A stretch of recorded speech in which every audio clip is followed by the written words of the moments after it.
Qardaş, maşını sileyim. Silmək istəyirsən sil, bax özüm deyim.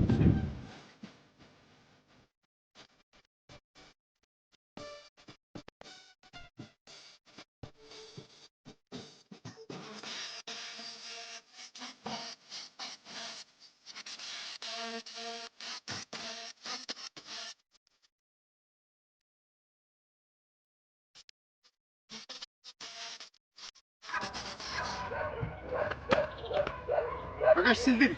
Yaxşı elədim, eşit. Ver də pulu. Nə pul hə? Maşını sildim, pulu ver də. Ya qadanqa maşın mənim deyil ha. Nə varım ki? Gələ də bu. Bu maşın mənimdir.